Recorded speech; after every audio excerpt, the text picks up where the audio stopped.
નમસ્કાર મિત્રો, સ્વાગત છે તમારું મારી યુટ્યુબ ચેનલ ગુજરાત જોબ ગાઈડમાં। આજે આપણે વાત કરીશું સુરત મહાનગરપાલિકા એટલે કે એસએમસી દ્વારા આવેલી એકદમ નવી ભરતી વિશે। આ ભરતી છે પ્લાનિંગ આસિસ્ટન્ટના પદ માટે। જે લોકો શહેરી આયોજનમાં પોતાનું કરિયર બનાવવા માંગે છે ને, એમના માટે તો આ એક સુવર્ણ તક કહી શકાય। તો ચાલો આ ભરતીની બધી જ અગત્યની માહિતી ફટાફટ જાણી લઈએ। તો આ ભરતીમાં કોણ એપ્લાય કરી શકે, શું લાયકાત હોવી જોઈએ અને એપ્લાય કરવાની પ્રોસેસ શું છે, આ બધા જ સવાલોના જવાબ આપણે આજના વિશ્લેષણમાં સ્ટેપ બાય સ્ટેપ સમજવાના છીએ। ચાલો તો પછી શરૂઆત કરીએ આ ભરતીની જે મુખ્ય વિગતો છે તેનાથી। સૌથી પહેલો અને સૌથી અગત્યનો સવાલ કે જગ્યાઓ કેટલી છે। તો જુઓ, સુરત મહાનગરપાલિકાએ પ્લાનિંગ આસિસ્ટન્ટ માટે ટોટલ 11 જગ્યાઓ બહાર પાડી છે। હવે આ જે 11 જગ્યાઓ છે એને અલગ અલગ કેટેગરીમાં વહેંચવામાં આવી છે।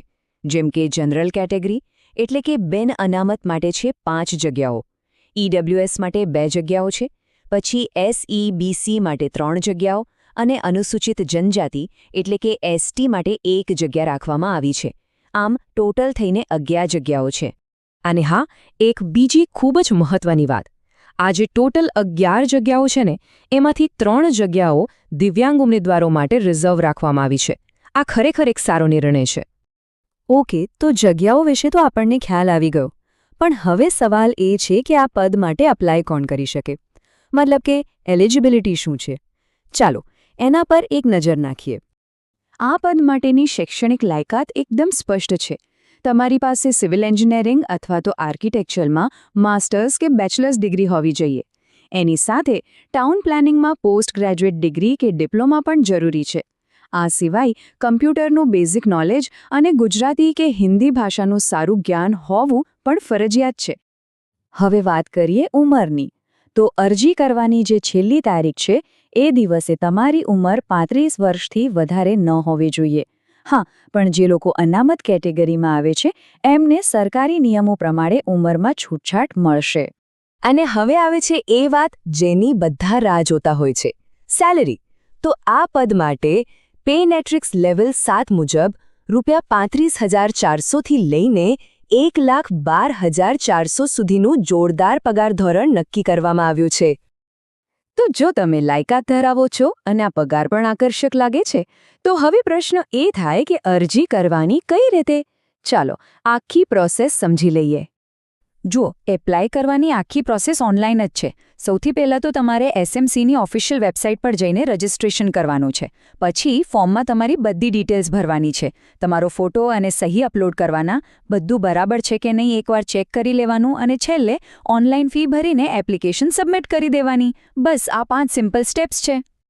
અરજી ફીની વાત કરીએ તો બિન અનામત કેટેગરીના ઉમેદવારો માટે ₹500 ફી છે, જ્યારે અનામત કેટેગરી અને બધી જ મહિલા ઉમેદવારો માટે રાહત દરે માત્ર ₹200 ફી રાખવામાં આવી છે।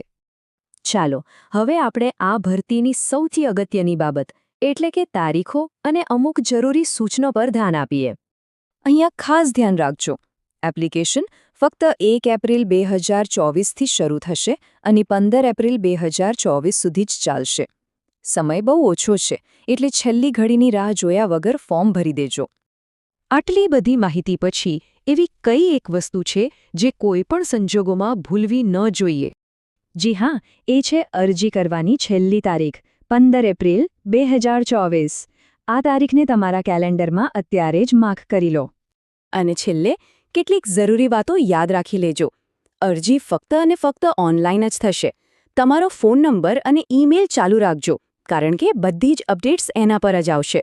તમારા ઓરિજિનલ ડોક્યુમેન્ટ્સ તૈયાર રાખજો અને એક વાત યાદ રહે કે અરજી ફી પાછી નહીં મળે। અને હા, એપ્લાય કરતા પહેલાં એકવાર ઓફિશિયલ જાહેરાત ધ્યાનથી વાંચી લેજો। તો મિત્રો, આ માત્ર એક નોકરી નથી, પણ સ્માર્ટ સિટી સુરતના વિકાસમાં પોતાનું યોગદાન આપવાની એક શાનદાર તક છે। જો તમે લાયકાત ધરાવો છો અને રસ પણ છે, તો છેલ્લી તારીખ પહેલાં અરજી કરવાનું બિલકુલ ચૂકશો નહીં। મિત્રો, દરરોજની સરકારી અપડેટ્સ સૌથી પહેલાં મેળવવા અમારો ટેલિગ્રામ ગ્રુપ જોઈન કરો। લિંક ડિસ્ક્રિપ્શનમાં છે, હમણાં જ જોઈન કરી લો। તો મિત્રો, આ હતી સંપૂર્ણ માહિતી।